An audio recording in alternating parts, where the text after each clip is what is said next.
안녕하세요. 김재준 강사입니다. 근데 오늘부터 제가 본격적으로 지방아치론 기출문제 이제 풀이를 시작할 텐데 순서는 제가 거꾸로 하고 있어요. 그래 거꾸로 해서 제가 업로드를 드리면 가장 나중에 올라갈 게 가장 최근 문제 되겠죠. 그렇게 좀 참고하시고요.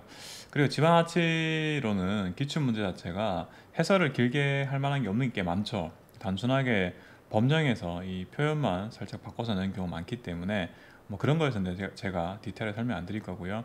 그 외에 뭐 내용적인 측면에서 조금 우리가 신경 써야 될 부분 위주로 해서 좀 디테일하게 설명을 드리는 식으로 진행할게요. 자, 2012년 지방 7급 문제고요. 뭐 제가 여기 표기했다시피 2022년 7월 기준으로 이렇게 해설을 좀 작성한 부분이에요. 자, 첫 번째 문제예요.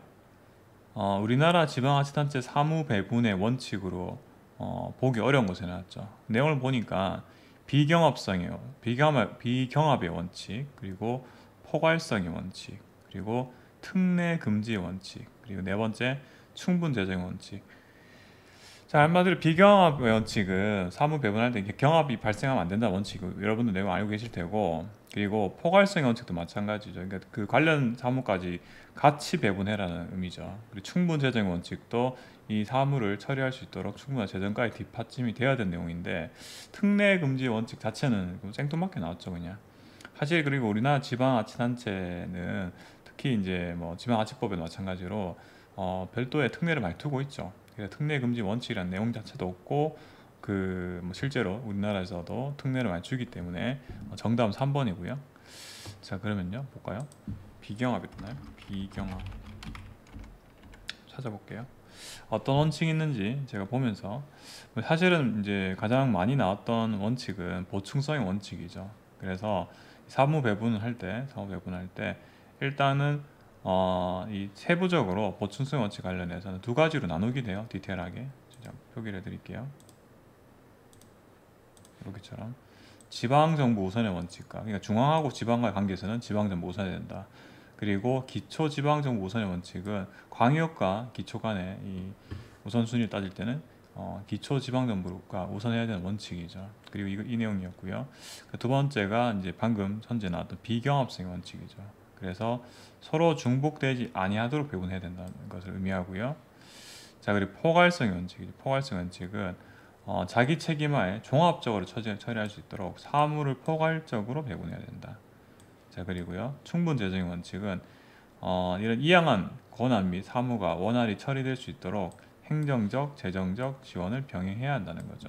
예를 들어서 지금 최근에 많이 이양된 사무가 복지사무예요. 복지사무 처리하려면은 그 사무를 처리할 게 다 비용이 필요하죠. 근데 사무 자체만 넘기고 그 사무를 처리할 수 있는 비용을 같이 재정적 지원이 안 돼 버리면 실질적으로 할 수가 없죠. 이게 이제 충분 재정의 원칙이고요. 두 번째는 굉장히 전형적인 문제죠. 주민자치하고 단체자치를 비교한 내용으로 연결이 바르지 않는 것은 기능 배분 방식이 있었을 때 주민자치가 개별적 지정이고요. 그리고 단체자치가 포괄적 임의죠. 그리고요. 나머지는 다 맞는 내용이죠. 위치가 바뀌었죠. 여러분들이 잘 기억하셔야 될 게 이런 거죠. 주민자치. 표가 있죠. 이 표를 많이 보셨을 텐데 사실은 매우 좀 안타까운 거 제가 기본 강의 때도 말씀을 드렸지만 이게 학자들 간 협의가 좀 안 돼 있어요. 그래서 어떤 학자들은 죄송합니다. 좀 반대로 얘기하는 경우도 있죠. 그래서 여기 밑에 제가 코멘트를 하나 더 놨죠. 그래서 군무원 행정 2021년 군무원 행정 9급에서는 이 중앙정부랑 지방정부의 관계에서 이 단체 자치가 기능적 협력 관계로 한 적이 있어요. 근데 이거 뭐 그 복정답 인정이 안 됐어요. 참고로. 자, 그래서 보시면 되고. 자, 세 번째 문제는 주민 참여의 활성화를 위한 기본적인 방향과 가장 거리가 먼 것은 이랬죠. 했을 때 주민 참여의 기본적인 방향은 직접 참여를 강화하고 있죠. 과거에는 간접적인 거였다가 최근에는 이제 주민 직접 참여 제도들이 많이 계속 강화가 되고 있어요. 근데 전문가들을 통한 자문위원회 참여는 주민이 직접 참여하는 게 아니라 말 그대로 어떤 그 지방 정부의 어떤 정책에 전문가들이 대신 참여하는 거죠. 예를 저도 이제 이런 위원회 많이 운영했었는데 인근 뭐 대학 교수들이나 아니면 연구원들이 위원으로 위촉이 된 다음에 그 사람들이 어떤 의사결정을 하거나 아니면 이제 자문할 때 위원회를 통해서 이런 자문을 하게 되는 거죠. 이거 직접적인 것들은 아니죠. 그래서 자문위원회 참여하기 때문에 1번이 틀렸고요. 나머지 다 맞는 내용이죠. 자, 4번 문제예요. 지방자치법상 주민투표에 대한 설명으로 옳은 것만을 모두 고르면 사실은 주민투표에 관해서는 뭐 세부적인 내용은 주민투표법이 별도로 제정이 되어 있죠. 최근에 또 개정이 된 내용이 있고요. 그래서 주민에게 과도한 부담을 주는 지방자치단체 주요 결정사항에 대해서 대상이 되고요. 제가 가장 유명한 사례가 이거였죠. 지금 현 오세훈 서울시장님 그 무상급식 관련해서 주민투표 한 적이 있어요. 유명한 사례고요. 기억 맞고요. 니은 볼게요. 주민투표의 대상이나 발의자, 발효권을 구체적으로 규정하고 있다. 자, 지방자치법에는 없죠. 주민투표법에 이런 내용들이 구체적으로 규정하고 있고요. 니은 틀리고요. 그 다음에 지방자치단체 장이 주민투표를 부의할 권한을 가지고 있고요. 리을 주민에게 중대한 영향을 미치는 지방자치단체의 주요 결정사항은 주민투표 대상이 될 수 있고요. 미음이 틀렸죠. 미음이 아마 과거에 맞았을 거예요. 근데 이제 어떤 내용이냐면 주민투표에 붙여진 사항은 주민투표권자의 3분의 1이죠. 3분의 1인데 3분의 1 이상의 투표와 유효투표 과반수 득표로 확정되는데 현재 지금 4분의 1로 내려갔어요. 최근에. 그래서 정답은 2번이 되고요. 참, 그리고 제가 말씀 하나 안 드린 게 그전에는 3분의 1 이상 투표하고 혹시나 3분의 1 이상이 투표가 안 되면은 개표 안 했어요. 개표. 그러니까 없던 일 돼버렸는데 지금은 그 조항이 사라졌어요. 그러니까 3분의 1, 그러니까 4분의 1로 내려가면서 4분의 1 이상 투표를 안 하더라도 뭐 개표를 하지 않는다는 내용 자체가 삭제됐기 때문에 개표를 반대로 얘기하면 개표를 할 수 있다는 얘기겠죠. 자, 그리고요. 5번째 문제인데 지방자치법상 지방자치단체 종류를 나열한 것으로 옳은 것은 2012년이다 보니까 아마 그래서 출제된 것 같아요. 아마 세종특별자치시가 이제 출범한 지 그렇게 2012년에 출범을 했잖아요. 그러다 보니까 이제 이걸 계기로 해서 출제한 것 같아요. 이제 지금은 이제 워낙에 보편적으로 다 알고 있는 상황이라서 어렵지 않죠, 그죠? 특광역시 그리고 특별자치시, 특별자치도, 시군구 그렇게 이렇게 돼 있죠. 정답은 2번이고 여러분 다 맞추셨을 것 같고, 자 6번 또 문제는 어렵지 않죠. 이제 의결사항으로 옳은 것만 모두 것으로 묶은 것은 있는데 이 선지 보기가 4개씩이죠. 그러니까 한 개만 틀렸다는 얘기죠. 딱 보니까 선결처분이죠. 지방의회 의결이 아니라 지방자치단체의 장의 사항이죠. 그래서 정답은 1번이고요.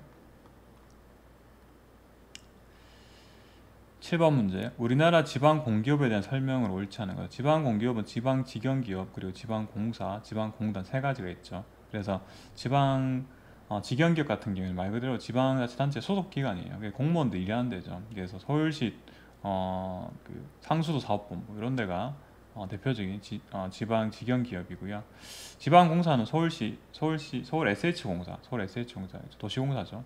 그런처럼 이제 청년주택 사업 하는데, 그리고 지방공단은 서울시설공단 같은 데 있죠. 그래서 뭐 월드컵 경기장 관리라든가 아니면 청계천 관리 이런 것들 하는 데가 지방공단의 역할이죠.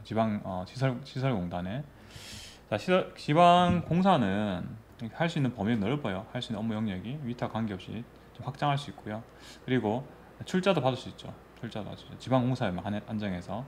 공단은 시키는 것만 할 수 있어요. 그리고 공사 설립에는 행안부 장관 승인이 아니라 그냥 보고만 하면 돼요. 자, 그래서 정답 2번이고요. 8번째 문제 볼게요. 8번째. 우리나라 지방자치단체 세무에 대한 설명으로 옳지 않은 것은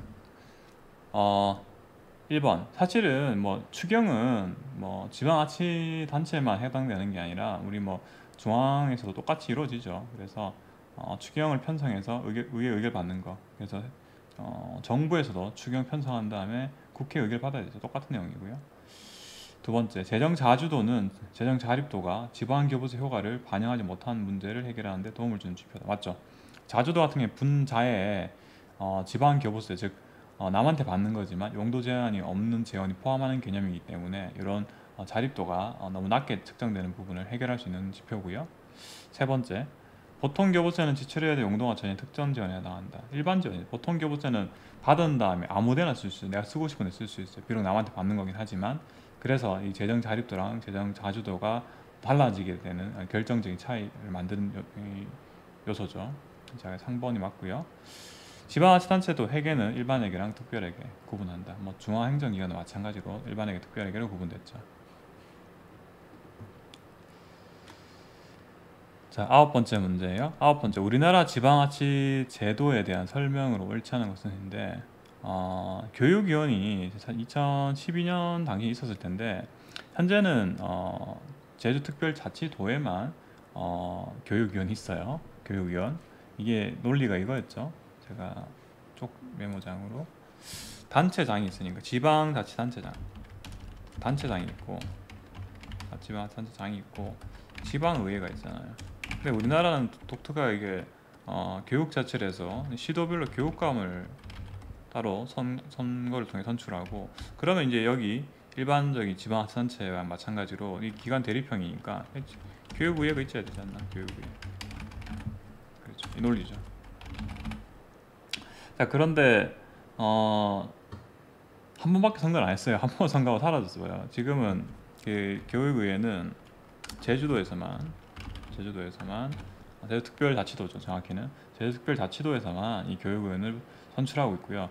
나머지 시도는 딱 한 번만 하고 바로 폐지됐어요. 그러면 이 교육의회 역할은 누가 하냐면, 여기 지방의회에서 상임위원, 교육위원은 상임위원으로 있어요. 별도로 상임위원 이런 거죠. 이 지방의회도 세부적으로 여러 가지 상임위원 역할에 따라서 상임위원으로 나뉘잖아요. 그렇기 때문에 이 안에 상임위원회 안에 별도로 들어있고요. 그래서 교육위원회는 그래서 별도로 없어요. 어쨌든 간에 이 제도가 도입될 당시에 교육위원은 일반적인 시도위원회 권한과 직을 갖게 됐고요. 두 번째, 일반적으로 광역과 기초자치단체라는 자치 이계층제를 유지하고 있다. 일반적으로, 그러니까 맞네요, 맞죠. 뭐 제주특별자치도나 해동특별자치시는 예외적이니까. 세 번째, 지방자치권 핵심 중 하나인 자치입법권과 권은 조례와 규칙이 중심입니다. 조례 규칙이죠. 조례 규칙이죠. 네 번째 사실은, 그래서 네 번째 여러분들이 잘 모르셔더라도 1, 2, 3번 소거가 되고요. 4번이 남는데, 부교육감은 시도교육감이 추천한 제를 해안부 장관이 제청해서 국무총리를 거쳐서 대통령이 임명한 데 됐는데, 이게 위치가 바뀌어서 이게 지금 사실 주로 우리 지방자치 파트에서는 행안부 장관이 자주 등장을 하죠. 하지만 이 교육 가치가 이루어지고 있는 만큼 부교육감에 대해서는 교육부 장관의 제청으로 해서 국무총리를 거쳐서 대통령이 임명하게 돼 있죠. 자, 여기 달랐어요. 자, 10번째요. 10번째. 외국의 대도시 구의 구, 우리나라처럼 이 단어가 이 한자가 구죠. 뭐 동작구나 아니면 뭐 영등포 구처럼. 자, 그래서 요거는 여러분들 참 내용을 좀 볼게요. 파리시 요렇게 돼 있죠. 여기 파리 여기 들어있죠. 파리. 자, 파리가 제가 여기 그 밑에 여기 기초죠. 여기 뭐 기출 문제에서는 구라는 표현을 썼지만 우리나라 거 따지면 구가 되겠죠. 자, 파리 내 아롱디스망이랬죠. 아롱디스망은 지방 정부의 지위를 인정받고 있지 않댔죠. 어떻게 했냐? 왜냐? 이게 좀 독특한 게, 실제로는 지방 정부 역할을 하고 있다. 우리나라 자치구처럼. 근데 파리의 아롱디스망은 다른 데 달리 주민이 선출하는 지방의회는 지방의회 의원들은 주민들이 직접 선출하지만 그 장은 지방에서 간접 선출된 데 있죠. 그렇기 때문에 여기 내용이 안 맞죠, 그죠? 그래서 구의원과 구청장을 했으니까 구청장은 간선이죠. 그렇기 때문에 4번 틀렸고요. 나머지 것들도 여러분들 여기 그 내용을 다시 복습을 하시면서 좀 확인해 보세요. 맞는 내용들이니까.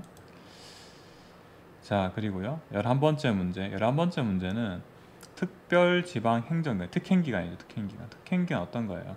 중앙행정기관에서 각 지역별로 주민들한테 서비스를 제공하기 위해서 설치를 해둔 것들이죠. 말보다 자기 부하 직원들이야. 거기 특행기관 장들은 전부 다. 그래서 해당하는 건데, 특행기관 남부지방 산림청 특행기관이고요. 통계청 마찬가지고요. 경찰청도 마찬가지죠. 그리고 경찰청에서 지금은 지금 지방이란 단어가 빠졌어요. 참고로 경기도 그냥 경찰청이에요.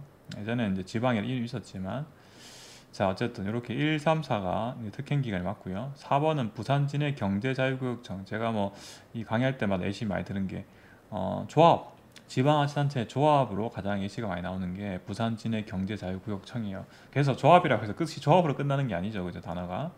자 정답 2번이고요. 자 두 번째 12번째 문제예요. 우리나라 지방자치 재정의 특징이 아닌 것은 해야죠. 그죠? 볼게요. 1번 경상적 경비의 비중이 낮다. 사실 이런 건 좀 알기 어렵죠. 경상적인 게 일정하게 지출이 된다는 거죠. 일정하게. 그 비중이 낮다는데 사실 알기 어렵고요. 맞다 생각하시고 두 번째 볼게요. 두 번째가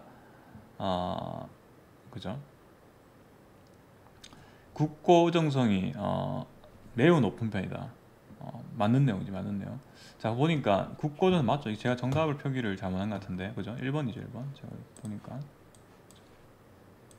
자 사실은 제가 얘는 맞는 표현이고요. 얘가 틀렸다 이게.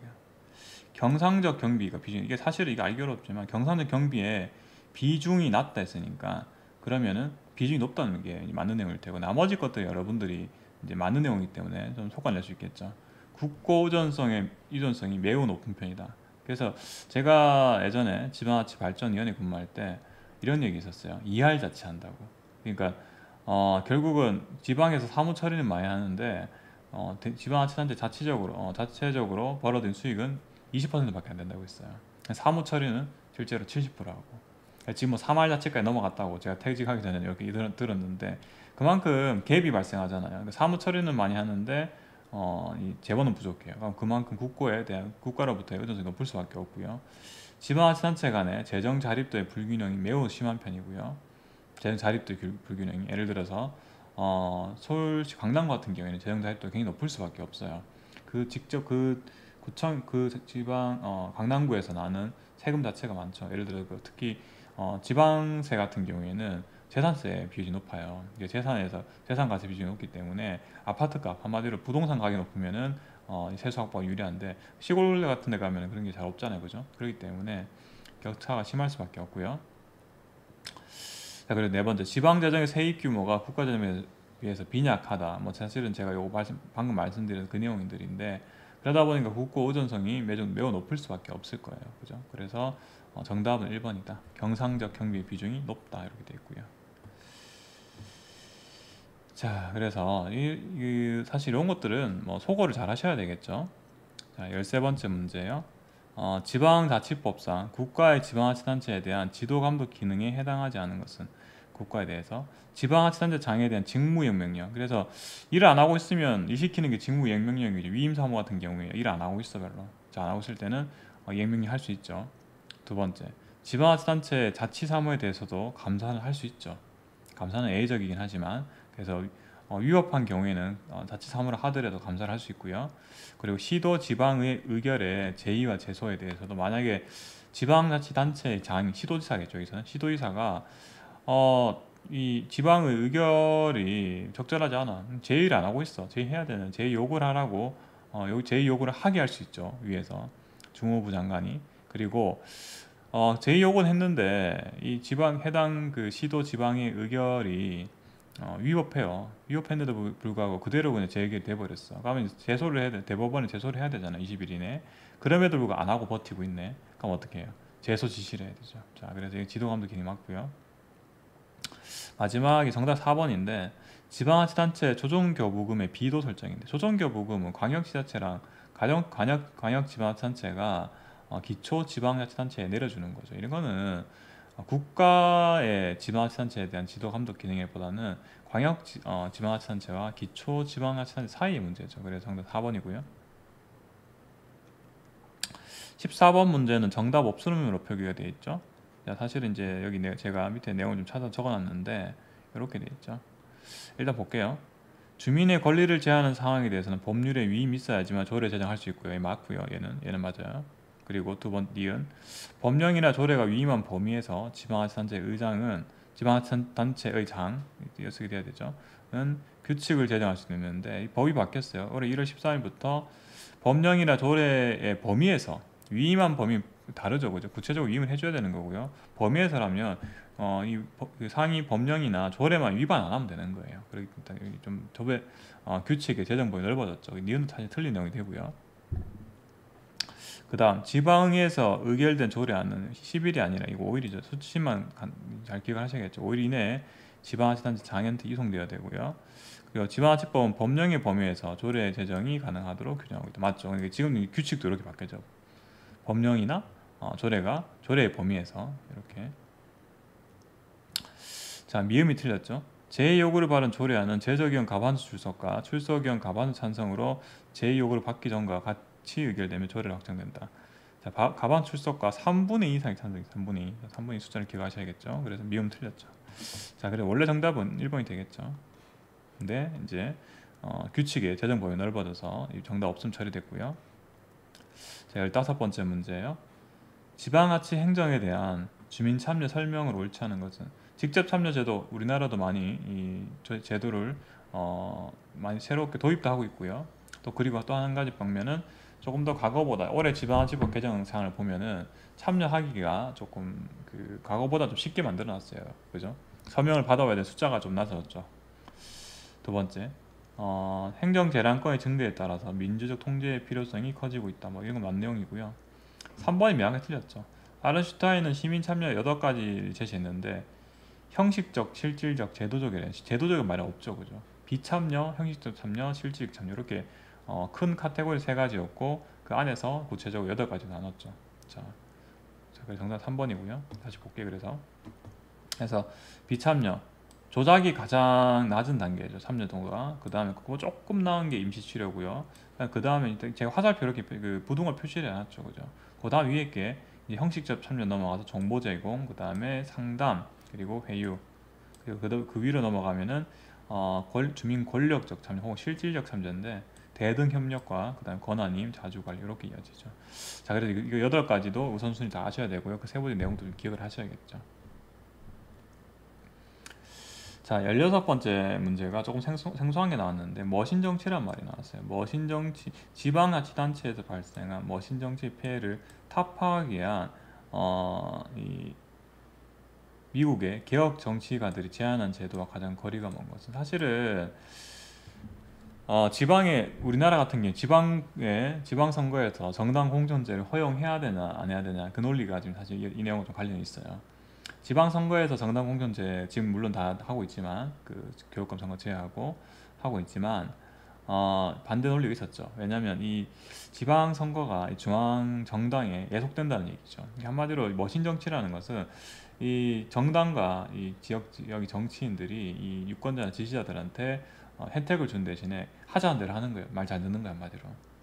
자, 이걸 어떻게 해결할 거냐 했을 때 정당의 지방선거 개입 금지 또는 제한해버리면 돼요. 이거 정당 공천제가 제일 개입하기 쉬운 거잖아요. 이런 거 제한하면 되고 실적제와 직업공무원제 도입인데 사실 이 내용은 정말 정당과 지방에서 정치인들의 입김이 큰 부분이니까 그 말은 무슨 말이냐면 결국은 그 공무원에 대해서도 이 영향이 클 수밖에 없다는 거죠. 그래서 이런 직업공무원제를 도입한 실적제와 직업공무원제를 도입하게 되면 이 정당으로부터의 간섭이 조금 배제될 수 있겠죠. 사실 이산 파트를 생각해 보시면 다 맞는 내용인지를 이해하셔도 되고 대선거구제에서 소선거구제로 전환되는데 소선거구제 되면 그 소선거 안에서 그 지역 정당과 특히 그 당선된 한 명이잖아요. 보통 지역에 유지가 되겠죠. 그 사람도 영향이 더 클 수밖에 없어요. 위치가 바뀌었어요. 그래서 소선거구제가 아니라 대선거구제. 그래서 전환하는 게 오히려 이런 그 폐해를 타파할 수 있는 방법이 되고요. 홈룰 제도나 주민 소환, 주민 투표 도입, 즉 주민들의 직접적인 영향을 강화할 수 있는 제도 도입은 가능하겠죠. 자, 이렇게 해서 정답 3번이고요. 자, 17번째 문제요. 우리나라의 주민 소환 제도에 대한 설명으로 옳은 것이냐, 옳은 것은. 주민 소환은 말 그대로 임기가 끝나기 전에 직을 상실시키는 제도죠. 가장 강력한 방법이죠. 주민 소환에 관한 사무는 관할 법원이 아니라 성관이죠. 성관이고요. 그 다음 선출직 지방직 공무원 임기 만료인 1년 미만일 경우를 제외하고는 언제든지 할 수 있댔는데 여러 가지 다 걸리죠. 앞도 그러니까 임기 개시하고도 1년 미만 안 되죠. 그리고 이 비례대표 위원들도 다 빠지죠. 그래서 임기 개시 1년이 안 됐을 때는 사실은 선거를 통해서 정당성을 부여받았잖아요. 그렇기 때문에 안 되는 거예요. 자, 빠지고요. 자, 그리고요. 주민수원 투표의 개표 요건은 전체 주민수원 투표자의 수가 주민수원 투표 총수의 과반이 나이 3분의 1이죠. 근데 3분의 1도 굉장히 어렵죠. 3분의 1도 쉽지가 않죠. 정답 4번이 나머지 4번 주민소환 투표 대상자는 주민소환 투표안을 공고한 때부터 주민소환 투표 결과를 공표할 때까지 권한 행사가 정지된 됐는데 뭐 맞는 내용이 한데 사실 이게 뭐 우리가 주의 깊게 볼 만한 조항은 사실 아니잖아요. 대신에 1, 2, 3이 명확하게 틀린 내용이기 때문에 소고를 하고 이렇게 고를 수 있는 문제가 되겠죠. 자, 그리고요. 18번째요. 현행 지방 소비세에 대한 설명으로 가장 거리가 먼 것은 지방 소비세가 여러분 제가 조금 더 말씀을 드릴 게 있어요. 지방 소비세. 지방 소비세가 원래는 지방에서 직접 걷는 세금이 아니고 주민들한테 직접 부과하는 게 아니라 국세, 국가에서 부가가치세를 거둔 다음에 거기서 광역지방자치단체에 이전해 주는 거예요. 주는 거예요. 국가에서 거둔 다음에 1번 딱 떼가지고 주는 거예요. 지방자치단체. 그래서 세원 공유 방식이라고요. 지방자치단체의 부족한 재원을 지원하기 위해서 2010년 도입됐고요. 도입 당시 국세인 부가가치 세수의 5%였고 2021 작년까지 1% 줬어. 전체 이 부가가치세에서. 근데 올해 23.7%로 바뀌었어요. 이게 잘 보셔야 돼요. 분명히 달라진 수치 때문에 출제할 수 있어요. 2023년부터는 25.3%로 증가하고 있다. 이렇게 법이 바뀌었어요. 참고하시고요. 자, 그래서 시도별 배분 기준은 민간 최종 소비 지출에 가중치를 곱해서 산정한 소비 지출 기준인데 사실 내용을 잘 모르셔도 되고요. 지방자치단체 세율 결정거의 이게 아니죠, 그지 이게. 이 세율은 어떻게 되어 있어요? 우리 지방세, 우리 조세 같은 게 다 법률로 정하게 되어 있죠, 우리나라 같은 경우에는. 그래서 세원은 국세엔 부가가치세 일부를 주고요. 그리고 지방자치단체 간의 재정을 조정하는 제도 중 하나로 보고 있어요. 정답은 2번이죠. 19번째 문제요. 지역사회 권력구조 이론과 그에 대한 설명으로 옳지 않은 것은. 자, 이거 사실 문제가 뭐 사실 정답이 바로 쉽게 나올 텐데 성장기구론 공간의 교환 가치보다 사용 가치를 중시하는 대부분의 지역 사회 구성원 이해가 일치해서 성장 일변도의 개발 정책이 추구된다. 위치가 바뀌었죠. 공간의 교환 가치보다 사용 가치보다는 교환 가치가 중시하기 때문에 한마디로 지금 부동산이 가격이 막 오른 거잖아요, 그죠? 그 내가 사실 사용하려는 게 아니라 한마디로 투기라 볼까요? 예, 그래서 교환 가치죠, 그죠? 그래서 사용 가치보다는 교환 가치를 중시하기 때문에 성장 일변도 개발 정책을 추구한다. 그래서 1번이 맞는 바로 내용이죠. 자, 20번 문제예요. 우리나라 지방세제에 대한 설명으로 적절하지 않은 것은 1번 지방세는 목적세와 보통세와 목적세 두 가지가 있죠. 보통세 9가지. 제가 뭐 이상하게 두 문자로 외우는 거 말씀드렸죠. 그리고 목적세 두 가지 있고요. 자, 그리고요. 2010년 1월 1일부터 종전에 주민세 일부와 사업소세 일부를 통합해서 신설된 세목이 지방소득세고요. 사실 이게 조금 알기 어려웠을 텐데 아마 여러분들이 여기 제가 아마 적어놨을 텐데 여기 일부만 적어놨죠, 그죠? 자, 그리고 이 정답이 그래도 비교적 쉬웠어요. 보통세는 이 9가지 맞죠? 출외 소비 주자담 소득 등재 맞고요. 근데 네 번째 선제 틀렸는데 이 표현을 좀 이상하게 냈어요. 지역 경제 활성화와 이렇게 되어 있죠. 지방 재정 확충을 위해서 국세인 특별 소비세 일부를 지방세로 전환한 게 레저세됐는데 레저세는 제가 여기 책을 제가 기본서 기입한 것처럼 경륜의 막건 등 사업을 하는 목적을 하는 자 또는 사업장에 부과하는 것이었는데 종전의 경마나 막건세를 2002년부터 이름 바꾼 거예요. 그게 레저세예요. 자, 그럼 여기 이제 지역 경제는 뭐냐? 지역 경제 활성화 및 지방재 확충을 위해서 국세인 부가가치세 일부를 여기 뭐라 해놨죠? 특별소비세. 그렇죠? 부가가치세 일부를 지방세 전환한 세금은 지방소비세죠. 이걸 다른 세목하고 좀 이름 적절히 섞어서 출제한 것 같죠. 자, 그래서 정답 4번이고요. 자, 전반적으로 확실하게 이 모든 선지를 다 알고 우리가 풀기는 어려울 수도 있어요. 대신에 소금 확실하게 잘 안다고 생각하시면 크게 어려움이 없는 문제였고, 제 생각에는 한 16번 문제 이런 게 조금 좀 유추가 필요한 문제라서 조금 어려웠을 것 같고, 나머지 문제는 뭐 그렇게까지 어려운 문제는 아니었던 것 같아요.